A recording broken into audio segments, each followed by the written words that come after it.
चक्कर लेकर भी आ गए। चाय बनाना है, मिठाई बनाना है या छाछ में डालकर उसको पीना है, ये आप पर निर्भर करता है। शरीर मिला ये परमात्मा के यहाँ से, मानव की देह मिली है उस परमात्मा के यहाँ से। आप इस देह को पाने के बाद में भगवत भजन करते हो,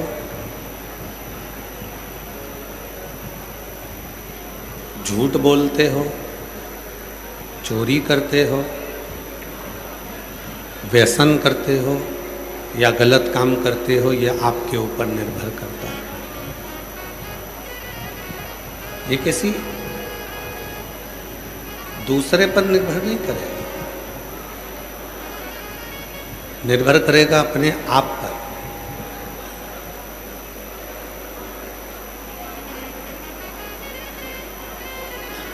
उसी तरह 3.5 करोड़ रोम छिद्र का ये मानव का शरीर है, और ये 3.5 करोड़ रोम छिद्र वाला जो मानव का शरीर है, इस 3.5 करोड़ रोम छिद्र वाले मानव के शरीर को आप भगवत भजन में लगाएं, स्मरण में लगाएं, परमार्थ में लगाएं या फिर इसको गलत काम में लगाएं। सब क्रम अलग अलग।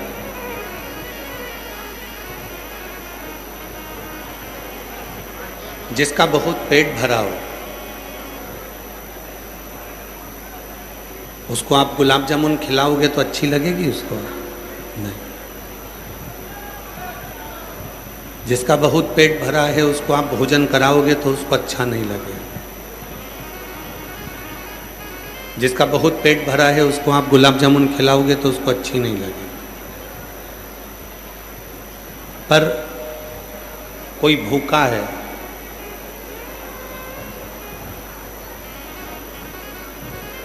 उसको भूख लग रही है और उसको आप चटनी रोटी भी खिला दोगे तो वो तृप्त होकर आपको आशीर्वाद ही देगा, आपको आशीर्वाद ही देगा। भूखा था, उसको भोजन मिल गया तो उसने आशीर्वाद दिया। पेट भरा होता, तुम कुछ भी देते वो स्वीकार नहीं।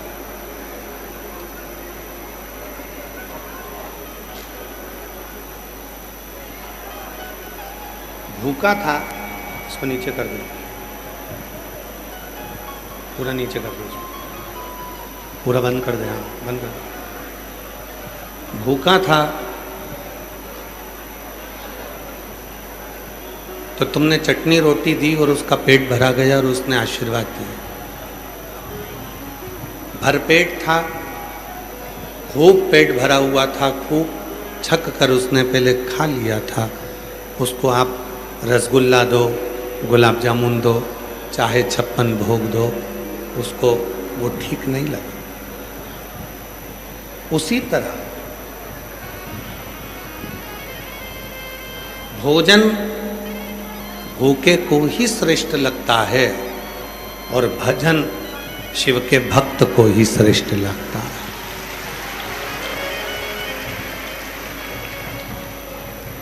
जो भगवान शंकर का उपासक है, भगवान शंकर की भक्ति को धारण करने वाला है, जो भगवान शंकर की अविरल भक्ति में रमने वाला है, जो भगवान शंकर की अविरल भक्ति को भजने वाला है, भोजन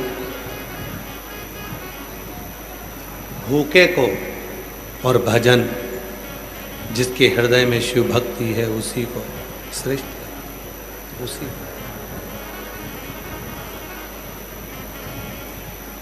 कल कथा में कहा था 3 शब्द हैं। एक शब्द है आप, दूसरा शब्द है हम और तीसरा शब्द है मैं। कौन कौन से शब्द हैं? सब बोलो जम के। पहला शब्द है आप। कौन सा शब्द है? आप। दूसरा शब्द है हम। कौन सा शब्द है? हम। और तीसरा शब्द कौन सा है? मैं। ये 3 शब्द हैं। भगवान देवाधिदेव महादेव ने माता पार्वती जी को श्री शैलम के पर्वत पर बैठकर एक बहुत सुंदर बात की।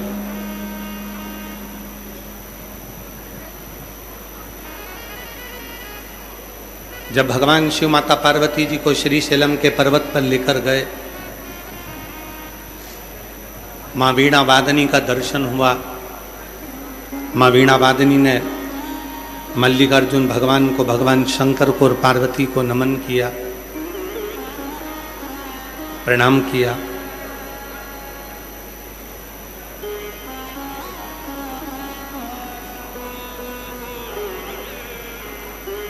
तो भगवान शिव ने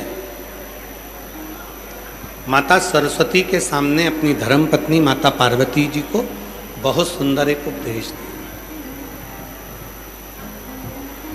उस उपदेश में भगवान शिव कहते हैं माँ पार्वती से, और केवल ये पार्वती जी के लिए नहीं है, ये आप सभी के लिए, हम सभी के लिए ये पार्वती और शिव का संवाद है। जो भगवान शंकर पार्वती जी से कह रहे हैं, पार्वती, जिस मानव को अपनी जिंदगी में बहुत ऊंचाइयों को छूना होता है, जिस मानव को अपनी जिंदगी में बहुत उन्नति की सीढ़ी पर चढ़ना होता है, बहुत ऊंचाइयों पर चढ़ना होता है, उसको केवल 2 शब्द का प्रयोग करना चाहिए। एक आप, दूसरा हम, और तीसरा शब्द है मैं। उसको छोड़ देना चाहिए। शिव कहते हैं पार्वती, जब संसार का मनुष्य ये कहना प्रारंभ कर देता है ये सब आपने करा है, प्रभु आपकी कृपा से सब काम हो रहा है, भोले आपकी कृपा से सब काम हो रहा है। करते हो भोले बाबा, मेरा नाम हो रहा है। करते हो भोले बाबा, मेरा नाम हो रहा है। भोले आपकी कृपा से सब काम हो रहा है। शिव कह रहे हैं पार्वती से, पार्वती 3 शब्द हैं, आप, हम और मैं। घर को अच्छा चलाना है, परिवार को अच्छा चलाना है, बहुत ऊंचाइयों पर जाना है, बहुत ऊंचे पद पर पहुंचना है, बहुत ऊंची उन्नति करना है, बहुत ऊंची सीढ़ियों पर चढ़ना है, बहुत ऊंचे पद पर, बहुत ऊंची सीढ़ियों पर, बहुत अच्छे पद पर यदि पहुंचना है, बहुत ऊंचे पद पर यदि आपको जाना है। ये 3 शब्द भगवान शिव जी ने पार्वती जी को दिए हैं। भगवान शंकर ने पार्वती माता को ये 3 शब्द दिए। भगवान शिव जी ने पार्वती जी को ये 3 शब्द दिए।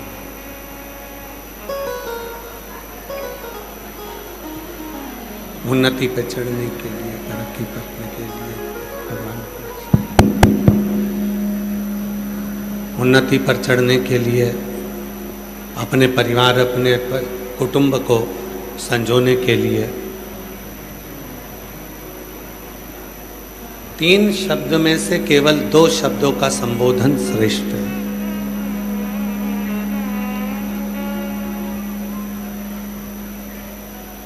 जो कुछ किया आपने किया।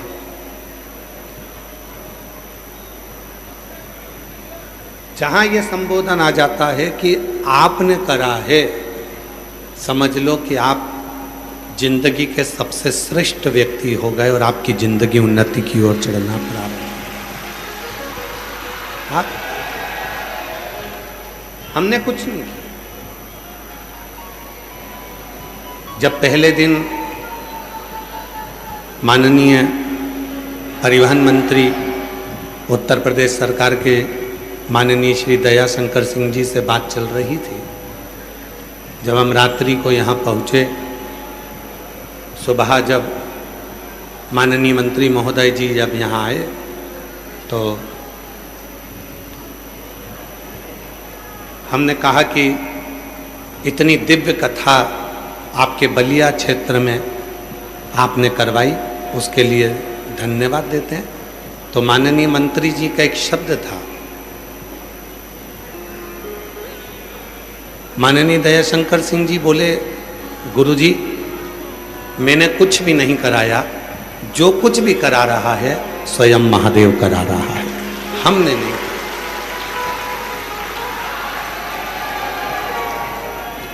ये जिंदगी की एक श्रेष्ठता है, ये जीवन की एक श्रेष्ठता है। जब हमारे मुंह से हम ये कह देते हैं कि मैंने कुछ नहीं करा, सब आपने किया है, समझ लो कि वो उन्नति की सीढ़ी पर चढ़ना प्रारंभ।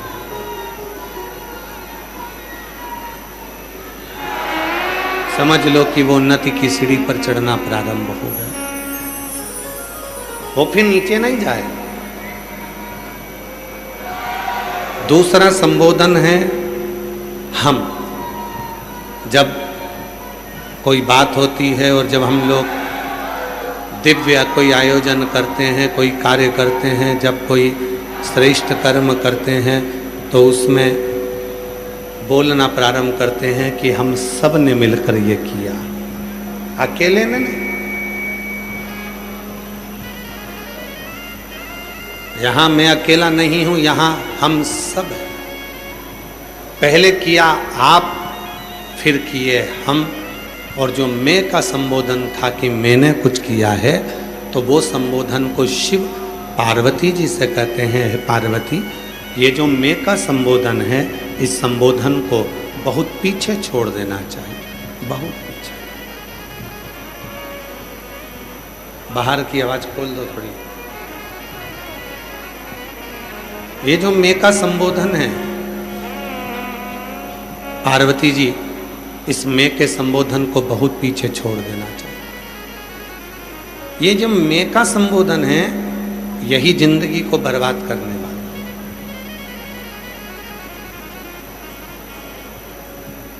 घर किसका? लोग कहते हैं मेरा। परिवार किसका? लोग कहते हैं मेरा। जमीन किसकी? लोग कहते हैं मेरी। पर शिव महापुराण की कथा कहती है, भगवान शंकर का चरित्र कहता है, शिव तत्व कहता है, देवादिदेव महादेव का ये प्रसंग कहता है कि आपके मुख से तो केवल इतना निकलना चाहिए कि यह घर मेरा नहीं, परिवार मेरा नहीं, कुटुंब मेरा नहीं, ये सब मेरे भोलेनाथ का है, उसने दिया है, जो कुछ दिया है इस सब। तेरी कृपा बिना न हिले एक भी अणु, लेते हैं श्वास तेरी कृपा से तनु तनु। शिव जी कह रहे हैं पार्वती से, पार्वती ये तीन शब्द हैं, एक है आप, दूसरा है हम, तीसरा है मैं। ये तीन शब्द, और ये तीन शब्द मानव के जीवन की श्रेष्ठता है। और उसमें भी जो दो शब्द हैं, आप और हम, ये मनुष्य को बहुत उन्नति पर लेकर जाते हैं।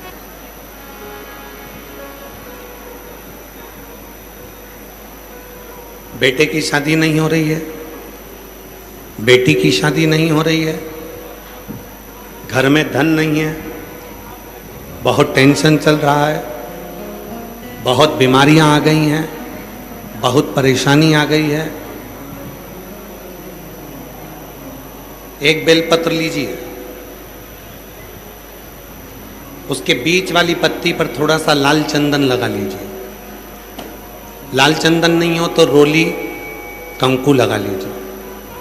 अपनी हथेली पर रखकर, अंगुष्ठ को रखकर, जिस दिन तुमने कह दिया कि बाबा ये पूरा घर तेरा है, परिवार तेरा है, कुटुंब तेरा है और ये शरीर भी तेरा है, अब मेरे बस का कुछ भी नहीं रहा, सब तुझे संभालना है, कहकर अपना मुख उत्तर की ओर रखकर जब हम शिवजी पर बेलपत्र समर्पित कर देते हैं, शिवजी उसी दिन से उस घर को अपना समझने लगते हैं और आपके दुखों को मिटाना प्रारंभ कर देते हैं। शिवजी उसी दिन से अपने हमारे जीवन के कष्टों को, परेशानियों को, तकलीफों को मिटाना प्रारंभ कर देते हैं उसी दिन से। अभी तक हमने उस घर को अपना समझा है, अभी तक उस घर को हमने अपना माना, अभी तक उस घर को हम अपना मानकर चल रहा है। अब उस शिव का, शंकर का, ओगड़दानी का एक सुंदर प्रसंग है, बड़ा सुंदर।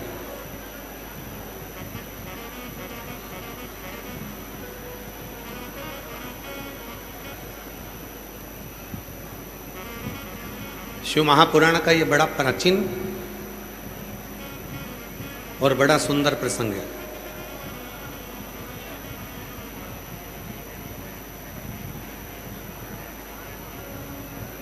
बलिया वालों के भाग्य हैं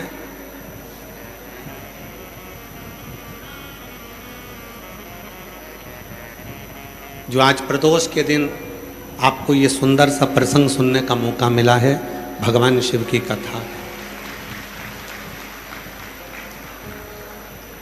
हम हमेशा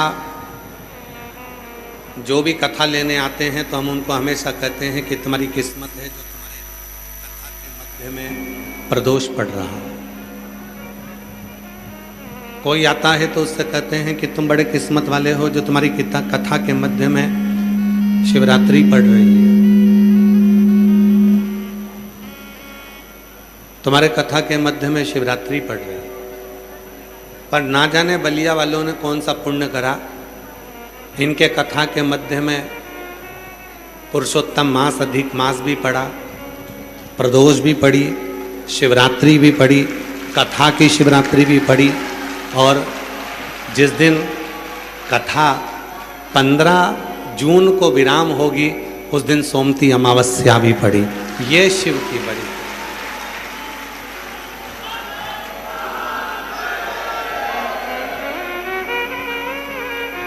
अब सही कहे ना तो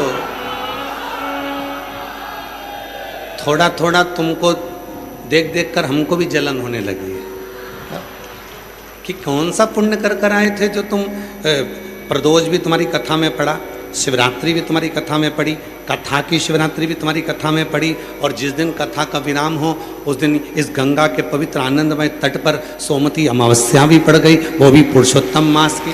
तो ये पुण्य बड़े प्रबल है, बड़े। ये पुण्यता तुम्हारे जीवन को सुख प्रदान करती है। एक बड़ा सुंदर प्रसंग है महाराज। एक नगर में एक विद्वान संत रहते थे। शिव महापुराण का ये बड़ा सुंदर प्रदोष का प्रसंग है। विद्वान संत रहते थे, बहुत विद्वान थे, शिव के परम भक्त भी थे, उपासक भी थे, भक्ति में लीन रहते थे, भगवत भजन में लीन रहते थे, स्मरण किया करते थे। और उसी नगर में सब अपनी अपनी व्यवस्थाओं के अनुसार कार्य करते थे। उसी नगर में एक लोहार भी रहता था और वो लोहार उस नगर में रहता था, इस नगर में संत रहते, उसी नगर में वो लोहार रहता था जिस नगर में संत रहते।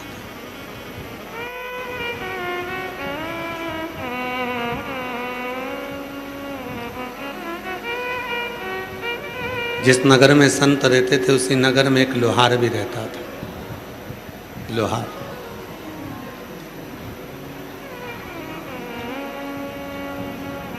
संत अपना कार्य करते थे, भगवत भजन। लोहार अपना कार्य करता था, लोहे को कूटना।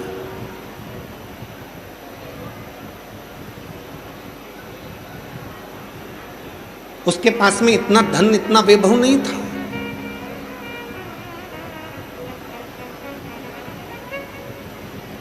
पर जो था उसमें भी वो संतुष्ट था। दुनिया की सबसे बड़ी दौलत यही है कि जो परमात्मा ने आपको दिया है उसमें अगर आप संतुष्ट रहना प्रारंभ कर दिए तो परमात्मा ने भी देना प्रारंभ कर दिया। आप संतुष्ट नहीं हो पाते तो परमात्मा भी देता नहीं।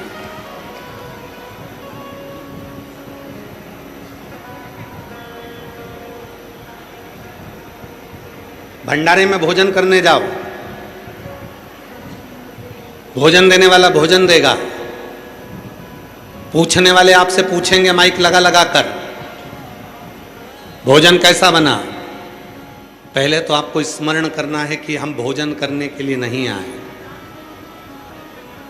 ये 7 दिन तक जो शिव महापुराण की कथा हो रही है, 7 दिन मेरा भोले बाबा कैलाश और काशी को छोड़कर हमारी बलिया में आया हुआ है। हम उसकी प्रसाद को पाने के लिए, हम प्रसाद पाने आए, भोजन नहीं है। होटल पर खाते तो भोजन था, घर पर खाते तो भोजन था, ढाबे पर खाते तो भोजन था, रिश्तेदार के घर में खाते तो भोजन था, बाजार में खरीद कर खाते तो भोजन था। पर तुमने दोनों हाथ आगे कर कर जो पत्तल में थाली में लिया, जो तुमने कहा प्रसाद दे दीजिए, वो प्रसाद लिया। और वो प्रसाद और भोजन में अंतर है। प्रसाद और भोजन, भोजन शरीर में एनर्जी देगा, ऊर्जा देगा, और प्रसाद हमारे शरीर में जितने भी अवगुण हैं, हमारे शरीर में जितने भी रोग हैं, हमारे शरीर में जितने भी दुख हैं, वो धीरे धीरे निकाल देगा। भोजन में और प्रसाद में अंतर है। भोजन और प्रसाद में, दोनों में अंतर, दोनों।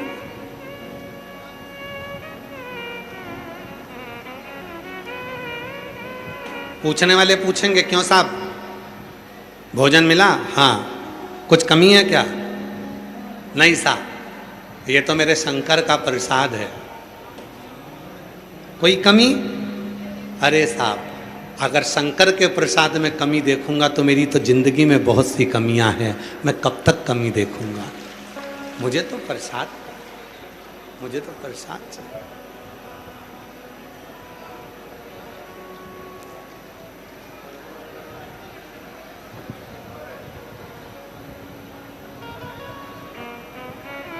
कुछ नहीं चाहिए, केवल प्रसाद, केवल प्रसाद।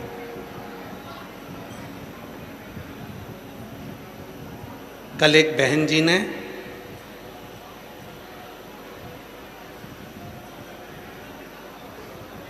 सत्तू भेजा, सत्तू।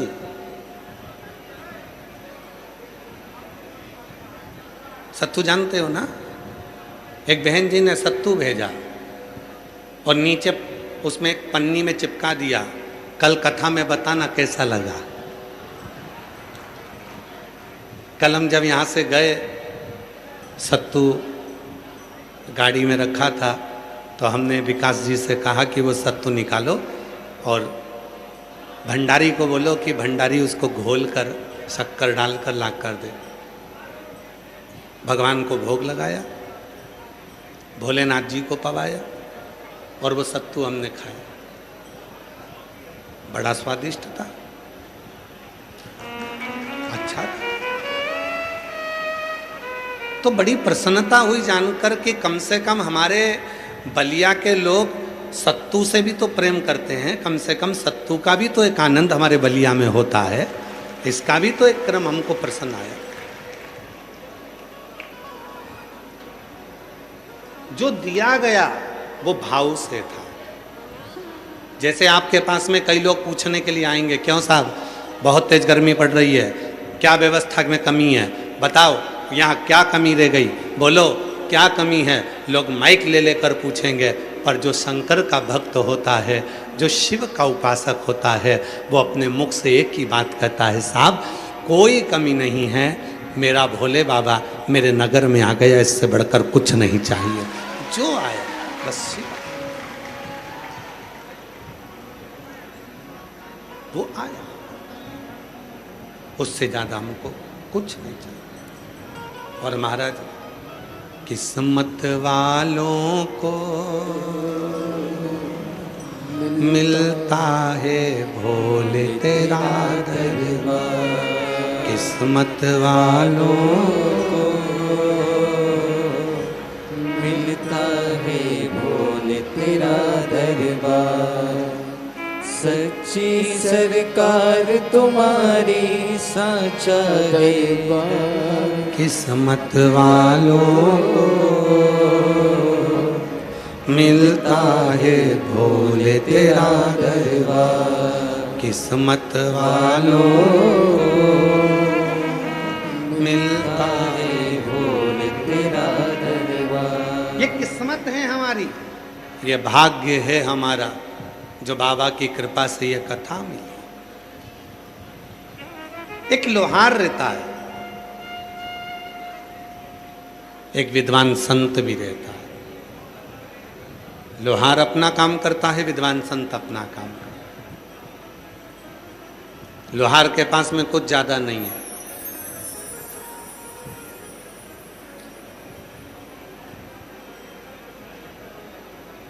एक दिन संत भ्रमण करते करते संत को किसी ने कहा, पूरा नगर शिव के मंदिर में जाता है, शिवालय में जाता है, केवल नहीं जाता तो वो लोहार नहीं जाता। लोहार नहीं जाता? नहीं। पहुंच गए, संत लोहार के पास में गए, भैया तो क्या शिव के मंदिर नहीं जाता? जाता हूं कभी कभी। क्या तू शिव जी पे एक लोटा जल नहीं चढ़ाता? चढ़ाता हूं कभी कभी। रोज क्यों नहीं जाता? कहा, मैं लोहार हूं, कोई व्यापारी आता है, कोई ग्राहक आता है, काम बताता है, मैं लोहा कूट कर उसका औजार बनाकर उसको दे देता हूँ, तो मेरे पास में समय नहीं मिल पाता। सुबह से शाम तक मैं केवल मेहनत ही मेहनत करता हूँ, और उस मेहनत के कारण बस मुझे समय नहीं मिल पाता, मुझे समय नहीं मिलता, केवल मैं मेहनत ही मेहनत कर रहा हूँ।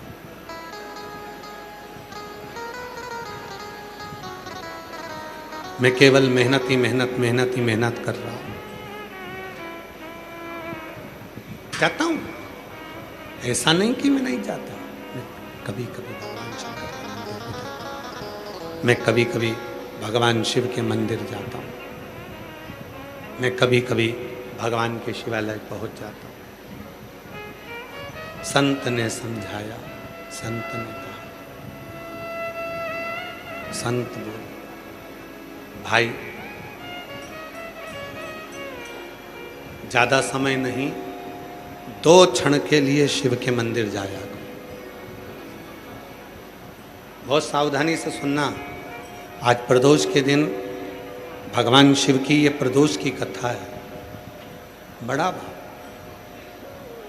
कुछ देर के लिए मैं शिव के मंदिर जाता हूं। संत ने कहा रोज जाया करो। ठीक है, रोज जाऊंगा। अब वो जब रोज मंदिर जाने लगा, शिव जी के मंदिर में जाकर रोज जल चढ़ाने लगा, थोड़ा समय शिव जी के मंदिर में रमने लगा, लगने लगा, और वो समय लगते उसका काम थोड़ा अस्त व्यस्त होने लगा। पत्नी भी नाराज होने लगी, बच्चे भी नाराज होने लगे। क्या पिताजी, तुम दिन भर मंदिर में बैठे रहते हो, काम नहीं करते हो, ग्राहक आकर चले जाते हैं, पत्नी कहती है लोग आते हैं चले जाते हैं, तुम कर्म नहीं करते, तुम कार्य नहीं करते। क्या पति को पत्नी बोल रही है, बच्चे बोल रहे हैं।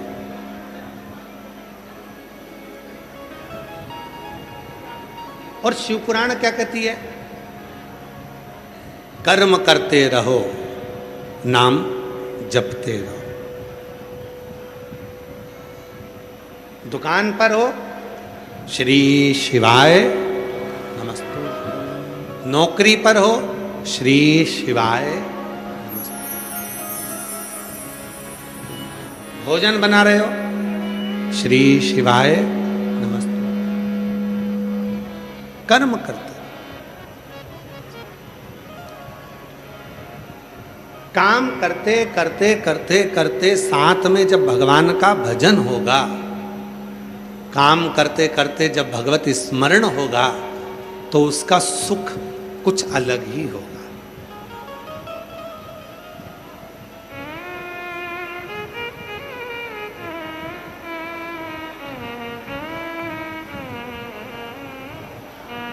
पक्षी को देखा है आप लोगों ने?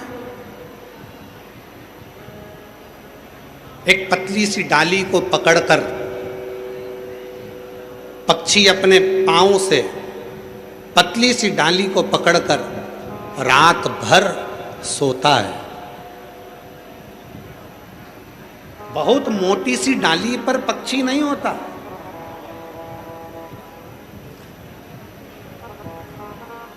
एक पतली सी डाली को पक्षी पकड़ लेता है और रात भर सोता है।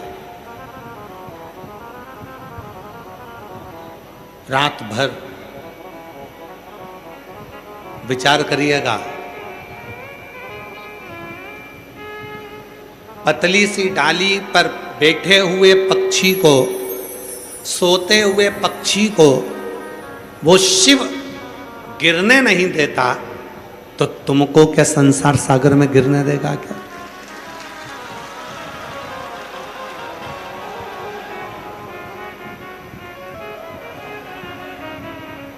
पक्षी पतली सी डाली को पकड़कर रात भर सोता है, पर वो पक्षी को गिरने नहीं देता। उसी तरह शिव पुराण की कथा कहती है, ये पतली सी डाली है विश्वास की, और जिसने शिव पर विश्वास कर लिया, जैसे पतली सी डाली से पक्षी को गिरने नहीं देता, उसी तरह जिसने शिव पर भरोसा कर लिया, उसको मेरा महाकाल कभी गिरने नहीं देता, उसको नीचे नहीं, उसको गिरने नहीं देता।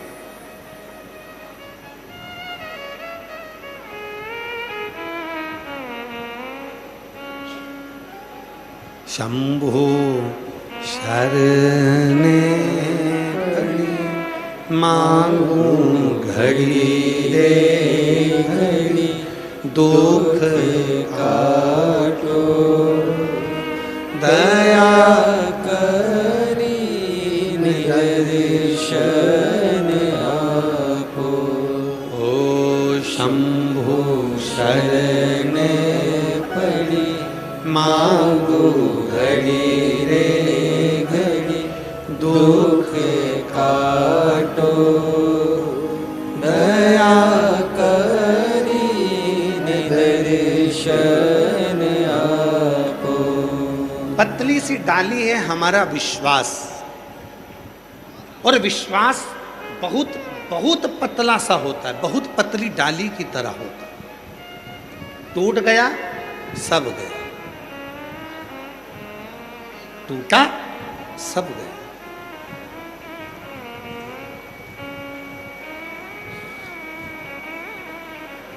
सब कुछ टूटे पर भरोसा ना टूटे। दुख आ गया, परेशानी आ गई, कोई बात नहीं, एक पत्र अच्छा है, देखिए।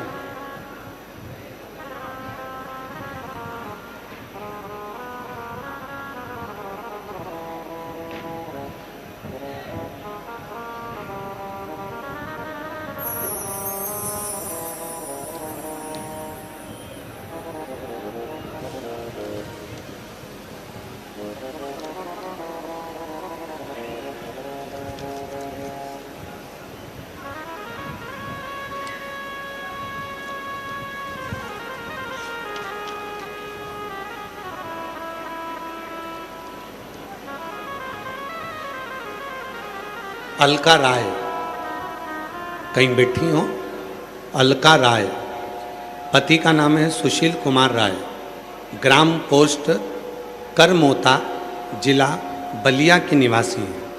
कहीं बैठी हो तो हाथ हिला सकती हैं, और अगर बैठी हो तो आ सकती हैं। मेरी शादी जून 2007 में हुई थी। शादी के 2-3 साल बाद से ही हमें बच्चे को जन्म देने का मन में आया, पर संतान जन्मी नहीं। फिर हमने इलाज करवाना प्रारंभ करा। दिल्ली, बनारस, हल्द्वानी के बड़े बड़े डॉक्टर को दिखाया, लेकिन कोई लाभ नहीं मिला। दिल्ली भी गए, बनारस भी गए, हल्द्वानी भी गए, पर कोई लाभ नहीं मिला।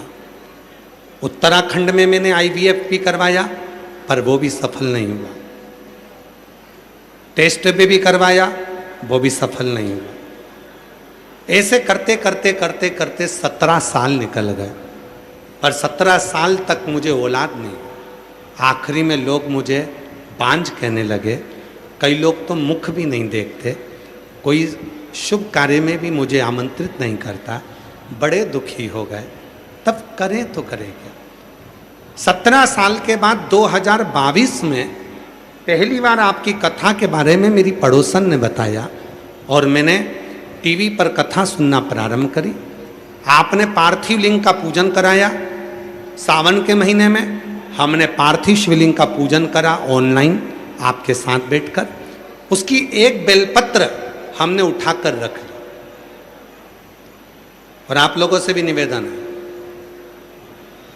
कल 13 जून है, कल शिवरात्रि है, महीने की मासिक शिवरात्रि और अधिक मास की शिवरात्रि। शाम को 7 बजे पार्थिव शिवलिंग का अभिषेक करेंगे। जो घर पर हैं वो घर पर, जो दुकान पर हैं दुकान पर, जो अर्पित कर भाव से। शाम को 7 बजे प्रयास करेंगे कि हमेशा पार्थिव शिवलिंग तो हम घर पर बैठकर पूजन करते हैं यजमान के, पर इस बार हम धर्मेंद्र जी से बात करके प्रयास करेंगे कि कल का पार्थिव पूजन यहीं पर पंडाल में ही हो। तो पंडाल से ही लाइव प्रसारण चलेगा शाम को 7 बजे पार्थिव पूजन का। और जो लोग सीहोर कुबेरेश्वर धाम पर दर्शन करने वाले हैं, उनके लिए कुबेरेश्वर धाम पर भी एलईडियाँ चल जाएंगी। वो लोग एलईडियों पर कुबेरेश्वर धाम के पंडाल में प्रांगण में सब दूर एलईडियाँ लगी रहेंगी, वहाँ पर भी आप लोग पूजन कर सकते हैं और अपने अपने घरों पर करें। मान लो आस्था चैनल पर लाइट चली जाए, जो लोग ऑनलाइन पूजन करेंगे अपने अपने घर पर, तो पंडित प्रदीप मिश्रा के यूट्यूब चैनल को आप लिंक को 5 बजे भेज दी जाएगी, उसको आप रखें। और अगर लाइट जाए तो उसको चालू कर लें और लाइव प्रसारण आस्था चैनल का भी यूट्यूब चलेगा, पंडित प्रदीप मिश्रा का भी चलेगा और आस्था चैनल भी चलेगा। सब पे ऑनलाइन पूजन शाम को 7 से 8 चलेगा। तो हम अभी धर्मेंद्र जी से बात कर धर्मेंद्र जी आए हैं, कहाँ हैं धर्मेंद्र जी? यहीं पर अपन पार्थिव पूजन इसी मंच पर कर लेंगे और बाकी के सब लोग नीचे कर लेंगे। जिनको घर पर करना है वो घर पे कर लेंगे, जिसका जहाँ मन होगा वो वहाँ करेंगे पार्थिव पूजन। जोरदार ताली बजाएं। एक बार धर्मेंद्र सिंह जी के लिए भी जोरदार ताली बजाएं, उनके लिए भी साथ।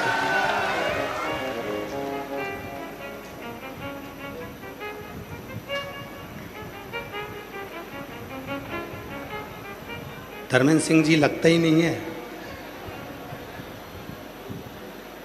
कि आप किसी मंत्री जी के भाई हैं। ये सरलता है आपकी। सबको ऊपर बिठाकर आप जमीन पर बैठे हैं, उसके लिए आपको साधुता देते हैं। एक बार जोरदार ताली बजाएं। साधु, उसके लिए साधुता है आपको। ये शिव की कृपा है, उदारता है, साधुता आपको। ऐसा ही सरल स्वभाव शिव की कृपा से मिलता है। एक बार जोरदार ताली बजाएं श्री धर्मेंद्र सिंह जी के लिए भी साधु। तो पत्र में बहन लिख रही है, अलका राय, पति का नाम है सुशील कुमार राय, ग्राम पोस्ट करमोता, जिला बलिया के निवासी हैं। 17 साल तक मेरे यहाँ औलाद नहीं हुई, तब किसी बहन के कहने पर मैंने टीवी पर कथा सुनी। पार्थिव शिवलिंग का पूजन सावन के महीने में करा, उसकी एक बेलपत्र उठाकर रख ली। जितने बेटा बेटी कल पार्थिव का पूजन करें अपने घरों पर या कहीं पर भी बैठकर, उनसे निवेदन है,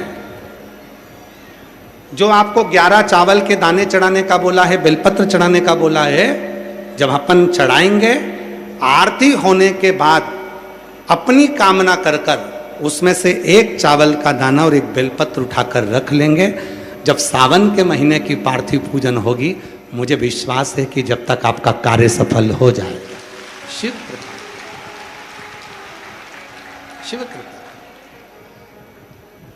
तो कहा कि हमने पार्थिव पूजन करी, फिर हमने शिव जी की कथा के सुनकर एक लोटा जल चढ़ाना प्रारंभ करा, सफेद आंकड़े की जड़ का प्रयोग करा और बाबा की ऐसी कृपा हुई गुरुदेव, 17 वर्ष के बाद मुझे जून के महीने में 2023 में संतान की प्राप्ति हो गई। मैं बाबा को प्रणाम करने के लिए, बाबा को नमन करना। और ऐसा ही एक पत्र और है, बड़ा सुंदर है, देखिए। सोनी देवी, पति का नाम पुष्कल सोनी, बड़का गांव, जिला भोजपुर, बिहार की रहने वाली हूँ। कहीं बैठी हों तो हाथ हिला सकती हैं, और अगर आई हों तो बेलपत्र लेने के लिए आ सकती हैं। सोनी देवी, पति का नाम पुष्कल सोनी, बड़का गांव, जिला भोजपुर, बिहार की रहने वाली। गुरुदेव, मेरी शादी को 12 वर्ष हो चुके थे, फिर भी मेरी कोई संतान नहीं थी। मैंने डॉक्टरों को कई बार दिखाया, पर उससे भी कोई फायदा ना हुआ। अंत में मैं निराश होकर घर बैठ गई। फिर मेरी माँ ने बताया कि तुम टीवी पर पंडित प्रदीप जी मिश्रा की कथा सुनो। फिर मैंने आपकी कथा सुनना प्रारंभ किया। आपकी बताई हुई एक लोटा जल मैं महादेव को चढ़ाने लगी। फिर मैंने गुरुजी आपकी कथा वाराणसी में पंडाल में बैठकर सुनी। उसी पंडाल की मिट्टी को मैं लेकर आ गई, अपने गर्भ पर लगाना प्रारंभ कर दिया और पशुपति व्रत करना प्रारंभ करा। बाबा की कृपा से 12 वर्ष के बाद 20/1/2026 को बाबा की कृपा से मुझे जुड़मा 2 बेटों ने जन्म लिया। मैं बाबा को यहाँ प्रणाम करने के लिए आई हूँ। जुड़मा 2 बच्चों ने जन्म लिया, मैं बाबा को यहाँ प्रणाम करने के लिए आई हूँ। और तेरी कृपा का क्या है भरोसा, कब किस पर हो जाए, जरा सी हम पर कर दो, जरा सी हम पर कर दो। तेरी कृपा का क्या है भरोसा, कब किस पर हो जाए, जरा सी हम पर कर दो, जरा सी हम। जो ठंडे नहीं है उनको सबको बंद कर दे। तेरी कृपा का क्या है भरोसा, कब किस पर हो जाए, जरा सी हम पर कर दो, जरा सी हम पर कर दो। जिस पर भी हो गई तेरी कृपा करुणा, वो भव पार हुआ, भव पार हुआ।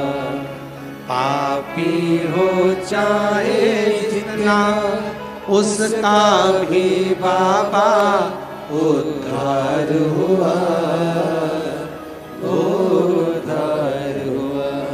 गिद्ध अजामिल गणिका जैसे तेरे मन को भाए, जरा सी हम पर कर दो, जरा सी हम पर कर दो।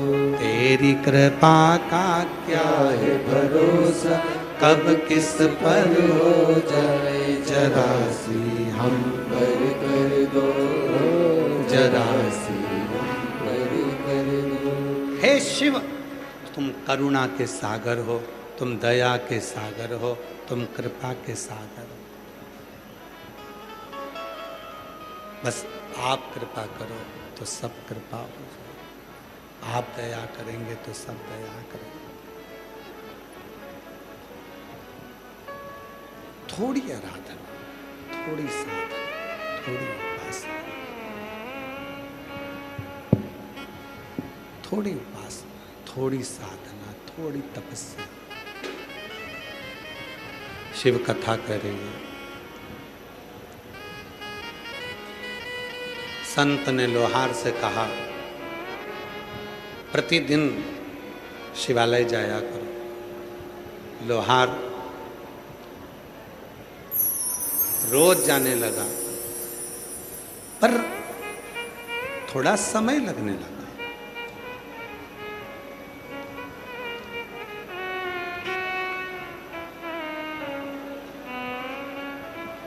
थोड़ा सा, और जब थोड़ा समय लगने लगा,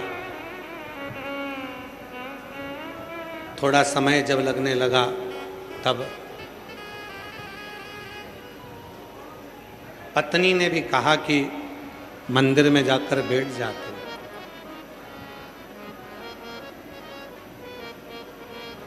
बच्चों ने भी कहा कि मंदिर में जाकर बैठ जाते हो, ग्राहक आते हैं, व्यापारी आते हैं। उसने विचार करा, संत कहते हैं मंदिर जाओ, करूं तो करूं क्या। उसने बीच का रास्ता निकाला।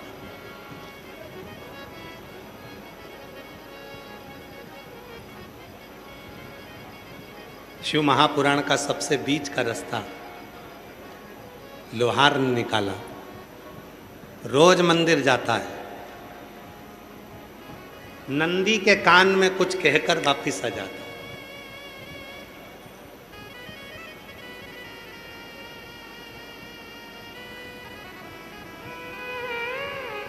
दो चीजें हैं, आज कथा में आई है तो आप लोगों के स्मरण में आ जाए। जिसके घर में औलाद नहीं है, संतान नहीं है, जो बहुत बीमारी से ग्रसित है, बहुत बड़ी बड़ी बीमारियां हैं, रोग हैं, तकलीफ है, ये दो व्यक्ति जिसके औलाद नहीं है, कोई बीमारी से ग्रसित है, कोई बहुत बड़ी उलझनों में फंसा हुआ है, ये तीसरा। ऐसे व्यक्ति को जब शिव के मंदिर में जल चढ़ाने जाते हैं तो नंदी के सीधे कान में जल चढ़ाने से पहले अपने मन की बात नमः शिवाय, ओम नमः शिवाय, श्री शिवाय नमस्तुभ्यम कहकर अपने मन की बात नंदी के कान में कहकर फिर शिव जी को जल चढ़ाना चाहिए। और यदि किसी व्यक्ति को व्यापार खोलना है, कोई प्रॉपर्टी खरीदना है, कोई जमीन जायदाद का लफड़ा हो गया, कोई अदालती केस हो गया, कोई तकलीफ में फंस गया, कोई नौकरी नहीं लग रही है, कोई सर्विस नहीं हो रही है, कोई बहुत एग्जाम दे लिया, 1-2 नंबर से दे रहा है, कोई कंपटीशन एग्जाम में नहीं निकल पा रहा है, तो उस व्यक्ति को पहले जल चढ़ाना चाहिए, फिर आकर नंदी के राइट कान में, सीधे कान में ही नंदी के अपने मन की बात कहकर वापिस अपने घर की ओर आ जाना चाहिए। दोनों में अंतर है, दोनों में। जैसे किसी नारी के गर्भाशय में अगर गठान हो जाती है, शरीर में किसी भी स्थान पर गांठ हो गई, कहीं चेस्ट पर गांठ हो गई, छाती में गांठ हो गई, उदर में हो गई, बच्चादानी में गांठ हो गई, या किसी पुरुष के किसी शरीर में गांठ हो गई, तो उसको क्या करना चाहिए? शिव जी के मंदिर में जब वो जाए, शंकर भगवान के मंदिर में जब नंदी के उल्टे कान में, नंदी के लेफ्ट कान में अपने मन की बात कहकर नमः शिवाय, ओम नमः शिवाय, श्री शिवाय नमस्तुभ्यम बोलकर एक दुर्वा शिव जी को चढ़ाकर जल समर्पित कर देना चाहिए। पहले बोलना है, फिर दुर्वा चढ़ाना है, फिर जल चढ़ाना है। आती समय उस दुर्वा को उठाना है, थोड़ा सा जल झेल लेना है, मंदिर के ही दरवाजे के बाहर उस दुर्वा को चबा चबा कर खाकर जल का आचमन कर लेना है। लगभग 1.5 महीने कर कर देखो, उसके बाद जांच कराओ, आपकी गठान गल चुकी होगी, समाप्त हो रही होगी, वो गांठ अपने आप समाप्त।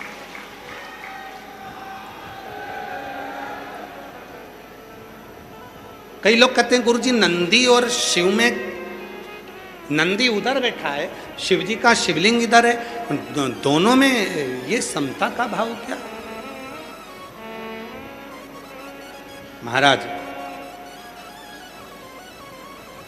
शिव जी के स्थापना के समय पर नंदी की स्थापना के समय पर नंदी और शिव जी के बीच में एक सूत्र बनता है जिसको सोम सूत्र कहते हैं। वो पत्थर में दब जाता है, उसको लोग ऊपर से टाइल्स पत्थर लगा देते हैं, एक तार जाता है।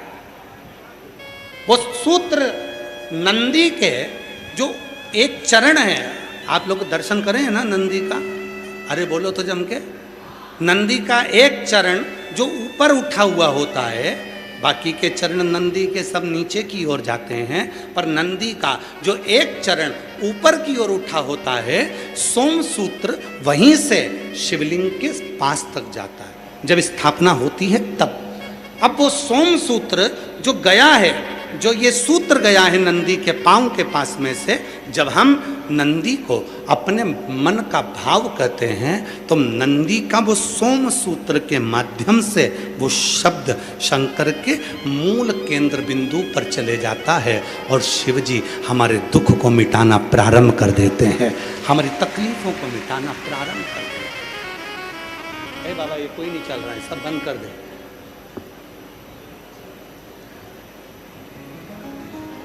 सोम सूत्र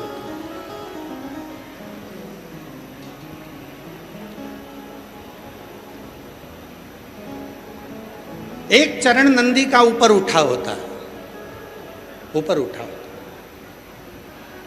कितना सुंदर का है। कोई व्यक्ति व्यसन में डूबने लगा, अपना लड़का, अपना बेटा जिसको आप मदिरा के नशे में देखना नहीं चाहते, अपना बेटा, अपना बच्चा जिसको आप व्यसन में नहीं देखना चाहते, और सूचना मिल रही है कि वो व्यसन कर रहा है, नशा कर रहा है, के परेशान हो गए, नशा मुक्ति केंद्र में छोड़कर आ गए, वो नशा छोड़ने को ही तैयार नहीं है। तब नंदी का जो पैर उठा हुआ होता है, उसी पैर के पास में एक छोटी सी कटोरी में जल रखा जाता है, छोटी सी कटोरी में जल, उसमें एक बेलपत्र डाल दिया जाता है। महाराज, जब आप शिव जी के मंदिर में जाओ, नंदी के उस चरण के पास में कटोरी में जल रखेंगे बेलपत्र डालकर, और अपना जो एक लोटा जल लेकर आए हो वो शिव जी को चढ़ाओगे, प्रार्थना करोगे। जल चढ़ाने के बाद आप जब वापिस आओगे, उसी कटोरी को जो बेलपत्र रखा हुआ जल है उसको लेकर आई है, और जो व्यसन में डूबा हुआ व्यक्ति है, जो बच्चा नवयुवक नशा नहीं छोड़ रहा है, उसको धीरे धीरे रोज प्रतिदिन वो जल थोड़ा थोड़ा रोज का देना प्रारंभ करिए। धीरे धीरे उसको व्यसन से नफरत होने लगेगी और वो छोड़ना प्रारंभ कर देगा। व्यसन का कितना भी ग्रसित होगा, वो धीरे धीरे धीरे धीरे उसको छोड़ देगा। नशे, ये नंदी का एक चरण जो ऊपर होता है, धर्म का चरण, ये कोई साधारण चरण नहीं है नंदी का। ये नंदी का कोई साधारण चरण नहीं है।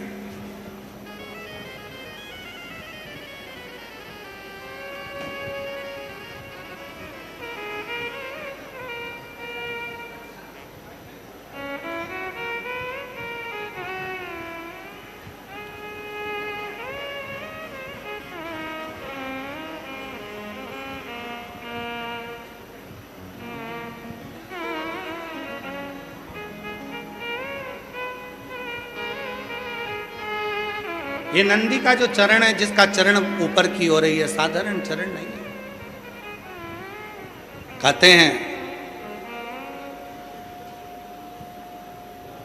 बहुत तकलीफ है, बहुत कष्ट है, इतना टेंशन है, इतना टेंशन है कि पूरा डिप्रेशन में जीव जा रहा है। पहुंच जाओ नंदी के पास, बैठ जाओ नंदी के पास में, जो चरण उठा हुआ है उसी के पास में बैठ जाओ, नंदी के बिल्कुल बाजू पास। कुछ देर ओम का नाद करना प्रारंभ करिए।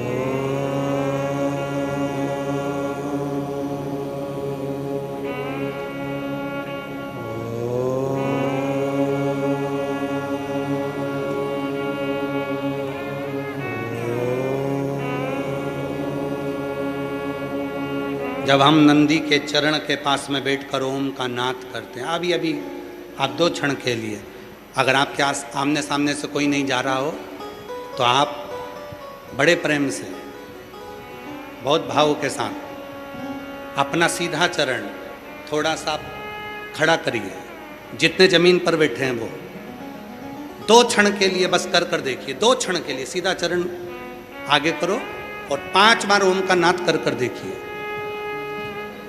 कमर दुख रही है, पीठ दुख रही है, सिर दुख रहा है, डिप्रेशन हो रहा है, टेंशन है, 5 बार ओम का उच्चारण करना है आपको। केवल चरण आप इस तरह से इसको चरण को रख लो, बस केवल इस चरण को खड़ा करो और साथ में ओम का लंबा नाद करेंगे।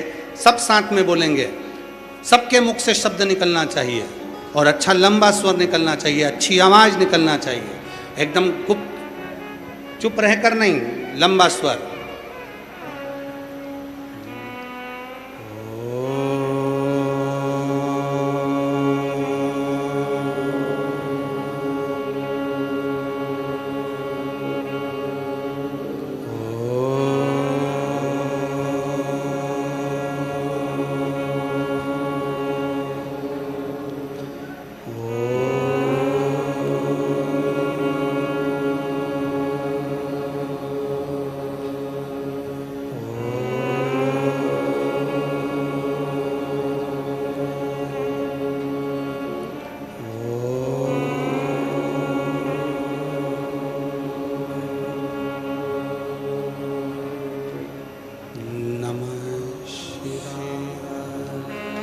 आराम से बैठिए, नेत्र खोलकर स्मरण करिए।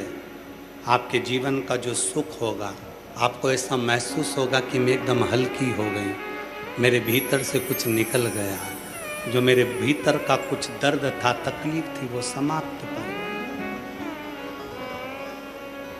नंदी का चरण, नंदी का चरण, सीधा चरण। कितनी भी टेंशन है, आप जाओ बैठो, कुछ क्षण उस नंदी के पास। और अगर तुमको लगे कि मेरे घर में अशांति फैलती जा रही है, टेंशन ही टेंशन हो रहा है, जहां नंदी का सीधा चरण, जो ऊपर है नंदी का चरण, उसके चरण की रज थोड़ी सी लेकर आइए, अपने घर के दरवाजे पर उसका हाथ फेरना प्रारंभ करो। धीरे धीरे धीरे धीरे शांति महसूस। नंदी और शिवलिंग के बीच में एक सोम सूत्र होता है, वो सूत्र बंधे होने से नंदी से करी गई प्रार्थना शिव क्षण भर में सुन लेते हैं और हमारे दुखों को समाप्त करना प्रारंभ।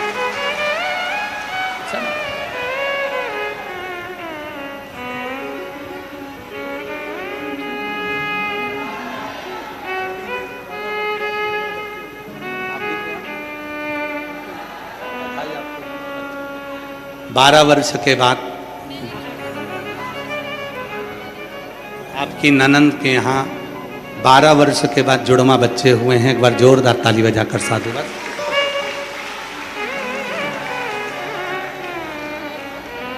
जो जैसी भावना लाया वो वैसा ही फल पाया, नहीं खाली उसे लौटाया, वो मन ही मन हर्षाया, और कर दिया माला माल काशी वाले ने, लुटा दिया भंडार काशी वाले ने। ओम का नाद नंदी के पास, और ये मत सोचना कि सीहोर वाले बाबा ने कहा, शिव महापुराण की कथा लेकर आओ गीता प्रेस गोरखपुर की, स्कंद पुराण लेकर आओ गीता प्रेस गोरखपुर का, नारद पुराण लेकर आओ गीता प्रेस गोरखपुर की, लिंग पुराण लेकर आओ, नर्मदा पुराण लेकर आओ। इन पुराणों का अध्ययन करो। उस अध्ययन में तुमको मिलेगा कि नंदी के एक एक चरण का महत्व क्या है, नंदी के एक एक पांव का महत्व क्या है, एक एक चरण का महत्व क्या है।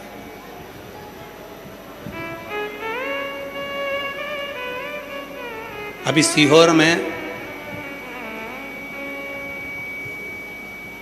कुछ समय लगेगा, अभी यार इतनी जल्दी तो नहीं, पर सीहोर में एक दिव्य और भव्य नंदीशाला का निर्माण हो रहा है कुबेरेश्वर धाम पर। ऐसी नंदीशाला जिसमें जीवित नंदी तो रहेंगे ही, साथ में एक नंदी ऐसा रहेगा, उस नंदी का दर्शन नंदी की पत्नी के साथ में केवल एक कुबेरेश्वर धाम पर ही होगा, नंदी की धर्म पत्नी के साथ।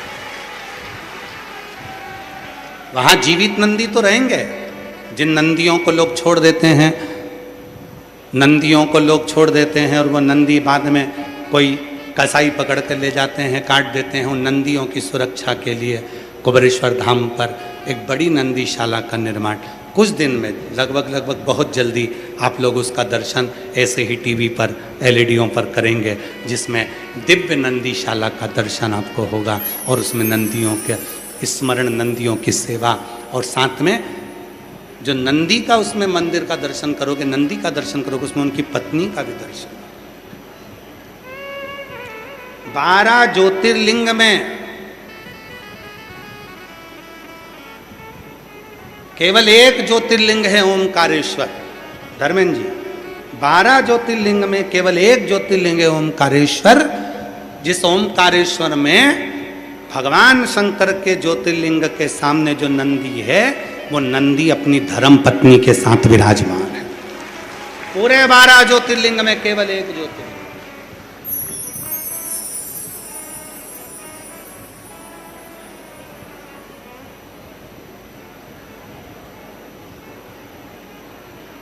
नंदी अपनी धर्म पत्नी के साथ में शिव की साधना में डूबा, ओमकारेश्वर की पवित्र।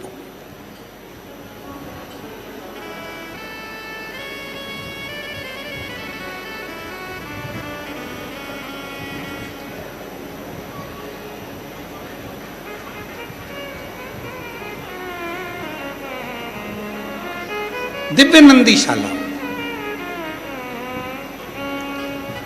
नंदी के एक एक चरण का महत्व आप पुराणों के अंतर्गत देखिए। पुराण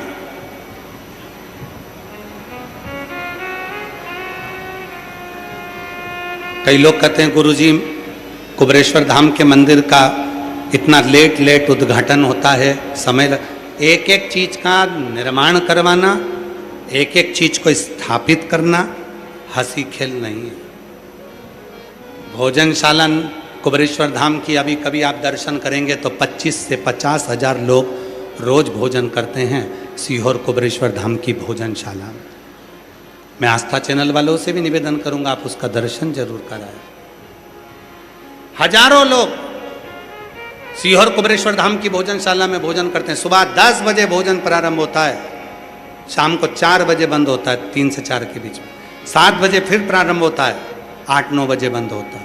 प्रतिदिन हजारों लोग भोजन करते, लाइन से आते हैं, भोजन ग्रहण करते हैं। कुबेरेश्वर धाम की भोजनशाला निःशुल्क। कुबेरेश्वर धाम का एक दिव्य हॉस्पिटल बनाया है, भव्य हॉस्पिटल बनाया।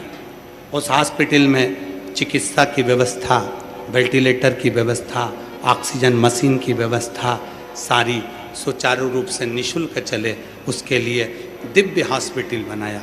उस हॉस्पिटल का निर्माण किया। अभी जो मुरली मनोहर मंदिर का निर्माण हुआ, उस मुरली मनोहर मंदिर में भगवान मुरली मनोहर सतयुग के रूप में शिव और पार्वती,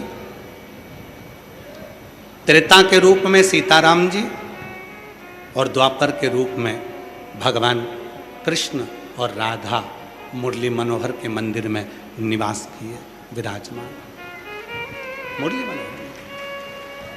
ऐसे दिव्य दिव्य स्वरूपों का स्वरूप। अभी एक तुमरू का कॉरिडोर का चल रहा है, पीछे एक बड़ा शेड बनाया गया जिसमें कावड़ यात्री आते हैं 1 महीने के लिए, उनको पानी में गीला होना ना पड़े। बारिश तेज होती है, हवा तेज चलती है तो पंडालों में तकलीफ होती है, तो लोहे का बड़ा शेड डाल दिया गया जिससे लाखों शिव भक्त उसमें आराम से बैठे। दिव्य गौशाला है कुबरेश्वर धाम पर, सब निःशुल्क। हॉस्पिटल, भोजनशाला, चिकित्सा, कई हजारों बच्चे कुबरेश्वर धाम पर शिक्षा ग्रहण कर रहे हैं, जिनके स्कूलों की फीस कुबरेश्वर धाम जमा करता है। कई बच्चे विद्याध्ययन कर। अब जो क्रम है, कुबरेश्वर धाम पर सोने वाले जितने भक्त आते हैं रात्रि को, जो कुबरेश्वर धाम की भूमि पर सोते हैं, उनके लिए गद्दे, कम्बल सब निःशुल्क प्राप्त होते हैं, सब निःशुल्क, कोई शुल्क,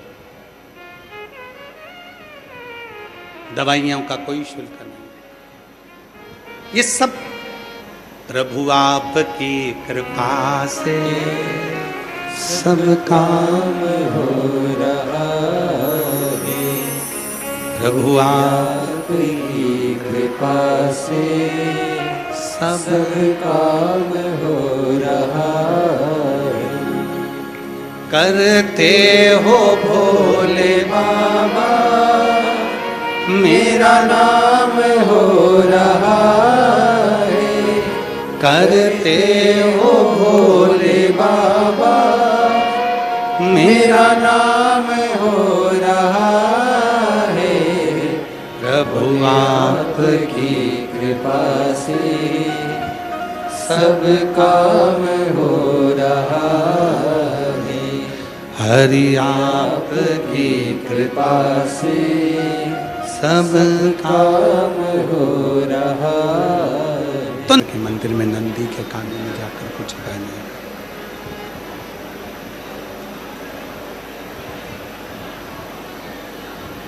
नंदी के कानों में जाकर कुछ कहने।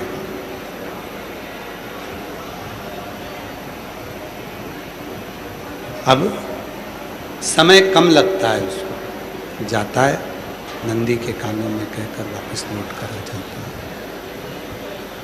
फिर जाता है नंदी कानों में कहकर वापस आ जाता है।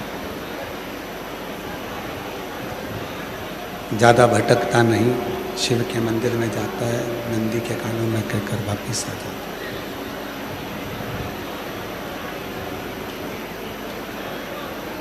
संत को मालूम पड़ा, और संत को मालूम पड़ा कि शंभु शंभु शंभु शंभु शंभु शंभु शंभु, ये चल रहा है, बक्से चल रहा है, आवाज आ रही है ना। शंभु शंभु, संत को मालूम पड़ा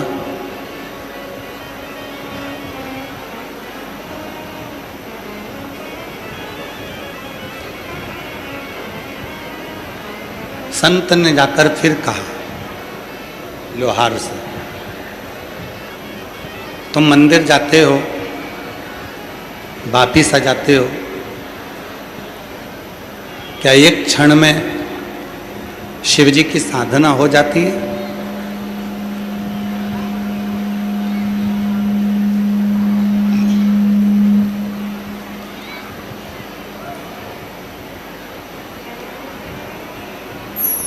क्या एक क्षण में भगवान शंकर की पूजन अर्चना हो जाती है? लोहार ने कहा कि परिवार का भरण पोषण भी करना रहता है, परिवार को संभालना भी रहता है, तो मेरे पास में समय का अभाव है, इसलिए मैं शिव के नंदी के पास जाकर शिव के नंदी को अपनी बात कहकर आ जाता। शिव नंदी के पास, और फिर निवेदन है मेरी जीजियों, बलिया के बाबा बलखंडी नाथ मंदिर के इस पवित्र दिव्य प्रांगण में बैठकर आप कथा का रसतत्व ग्रहण कर रहे हैं। माननीय मंत्री महोदय श्री दयाशंकर सिंह जी द्वारा आप सभी के कहने पर ये शिव महापुराण की कथा की दिव्यता प्रदान करेगी।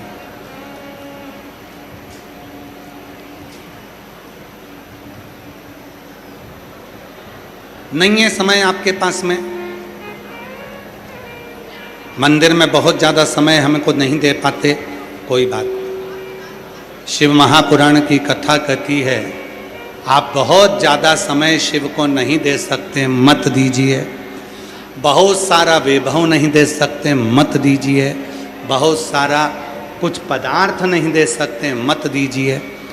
पर शिव कथा कहती है एक क्षण का यदि केवल नाम उच्चारण, एक क्षण का केवल मंत्र जाप, एक क्षण का केवल नाम स्मरण भी आप शिव को दोगे, उसमें भी मेरा शंकर तुम्हारा कल्याण कर देगा, मेरा शिव तुम्हारा। वो एक क्षण, बहुत सारा नहीं, थोड़ा।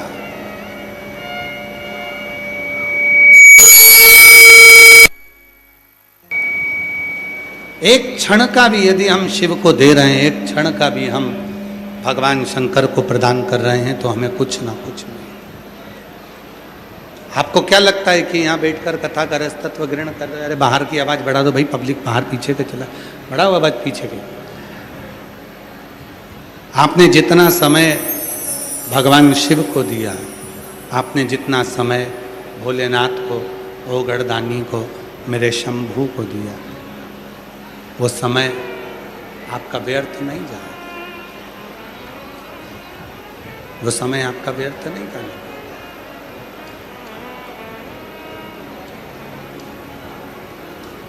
उसको कहते हैं महाकाल।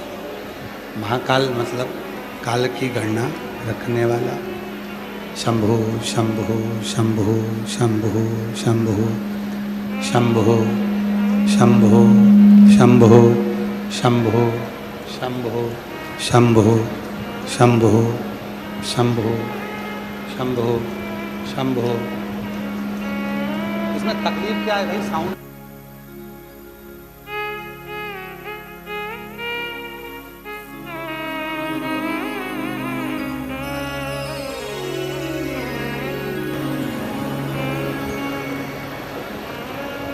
उसका नाम महाकाल है, उसको महाकाल कहते हैं।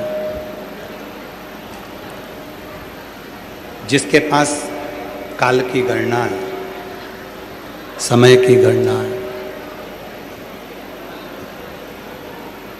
हम एक क्षण भी शिव के स्मरण में अगर डूबते हैं, हम एक क्षण भी भगवान शंकर का मंत्र जाप करते हैं, तो वो महाकाल की लिस्ट में, मेरे शिव की लिस्ट में रहता है हमारा एक क्षण भी।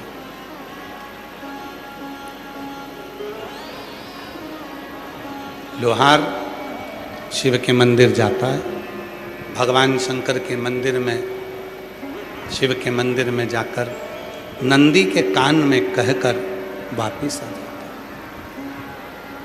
वापिस आया समय,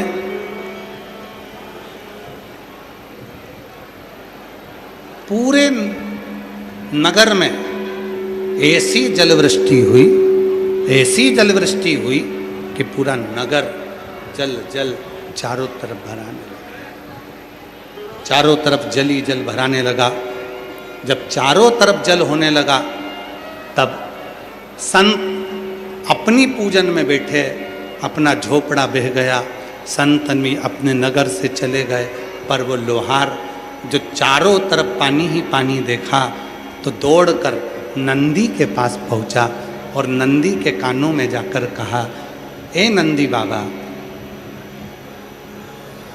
शिव जी से कह देना मेरी सुध ले ले। मेरी सुध लें। भगवान शंकर से कहना कि मेरी सुध लें, आपका पुत्र पुकार रहा है। नंदी के कानों में कहकर जैसे ही, नंदी के कानों में बोलकर जैसे ही लोहार वापिस आया, नंदी के कानों में कहकर थोड़ा मिठास दे दे, गला पकड़ रहा है बहुत ज़्यादा। नंदी के कानों में कहकर जैसे ही लोहार वापिस आया कि बाबा से कह देना कि मेरी सुध ले।